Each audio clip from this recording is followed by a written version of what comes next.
Hi, everyone, and welcome to Be True, my podcast about the writing I love and the writing I do. I promise I won't rhyme the whole time. In fact, today I can guarantee it. I'm John Tessitore, and today something a little different, a passage from my novella, Jigsaw Men. You can find Jigsaw Men and all of my work at johntessitore.com. For the last 5 years or so, I've written poems almost exclusively.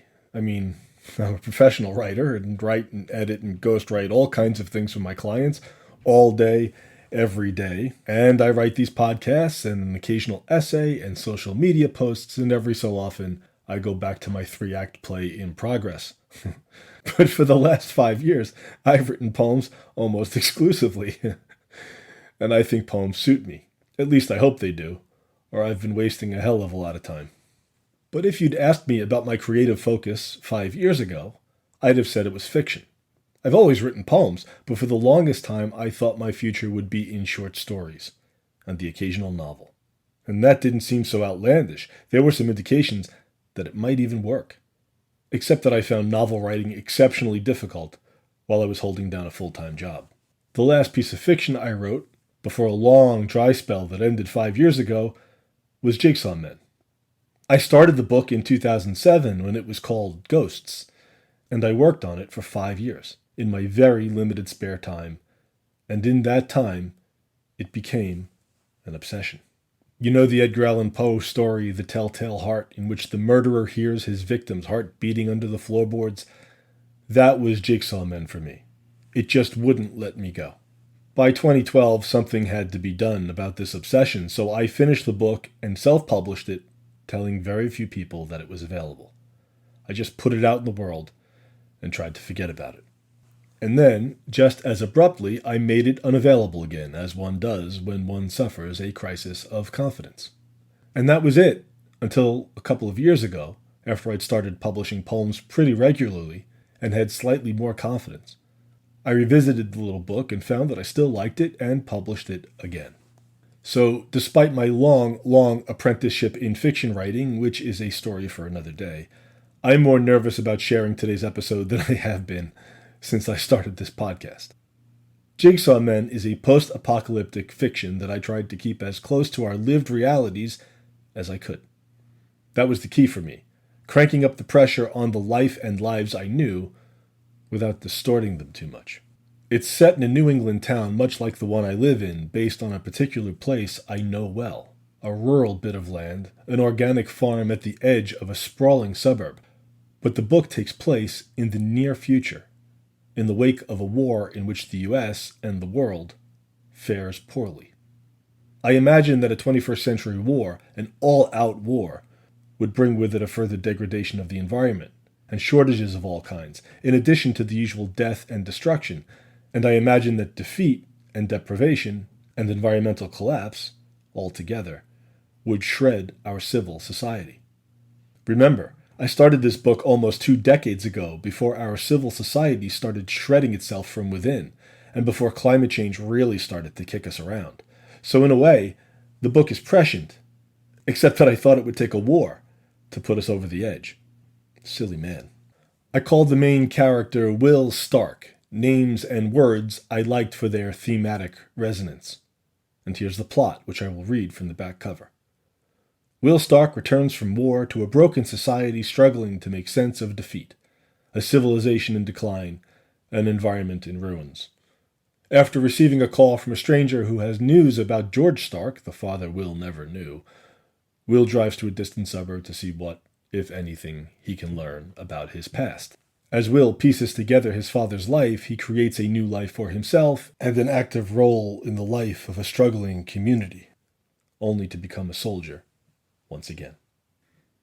One of the ways Will participates in the life of his new community is by volunteering at a small community farm.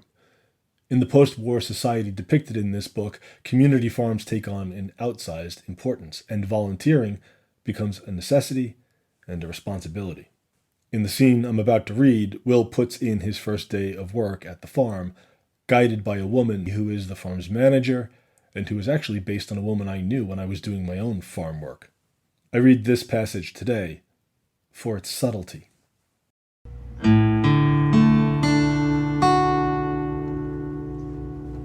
I rolled up my sleeves and dug in. The mulch pile was oily and squamous, flaking off in layers as I forked it. Broad, flat leaves in the first foot or so, crumbly fragments for the next 2 feet, and then a sludgy, steaming compost compressed to the ground. I started on the peas with the first full wheelbarrow. The tendrils were just beginning to snag the guide strings and stakes, just beginning to find their vertical paths, and I made quick work of them, heaping mulch in mounds beneath the lowest limbs. To my surprise, this kind of thing came easily to me, as if I'd inherited a skill from a band of Alabama nomads. I found that I enjoyed this work more than I enjoyed working construction or roofing or any of the other odd jobs I'd picked up in recent years, at which I remained forever a novice. This work made sense to me. It was modest. I was moving leaves from one place to another, but it wasn't wasteful or futile. And it was physical, which was a relief after spending a couple of days cooped up in the compound with Nate.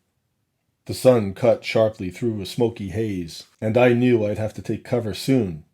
But while I was working, I was able to stop thinking. I finished the pea rows and 2 of the carrot rows, cutting deep enough into the leaf pile to find 3 or 4 pockets of fat pink earthworms, until the sun made me too dizzy to continue. Then I dropped my tools and took cover with Betsy, whom I found stretched out in the narrow shade behind the shed, her hat on the ground, her head against the shingles, her red face now gray and dripping. "You okay?" "I'm fine," she said. "Just time for a break is all. I'm old, and this is what happens. First you're weeding a bed of lettuce, and then you're wondering how the sun got so close, and then it's too late, and the sun's sitting right on your shoulder." "Can I get you some water?" "Had some. How are you doing?" "Fine. Until I wasn't fine anymore." "That's it. That's what it's like." She wiped the sweat from her forehead and took a deep, halting breath like a child after a fit of sobbing. "Did you notice anything odd out there? Anything unusual today?" I shrugged. To me, everything looks odd out there. "Where are all the birds?" "Not a chirp, not a tweet. Definitely no songbirds. I haven't heard a songbird around here in months, maybe a year. And this place used to be full of them. But forget them. I haven't even seen a single goddamn cardinal in months, or a blue jay, and I hate blue jays. But I'd sure like to see a blue jay now. I'm ashamed to say I didn't notice that there were no birds. Isn't that sad, that a smart guy like you wouldn't notice?"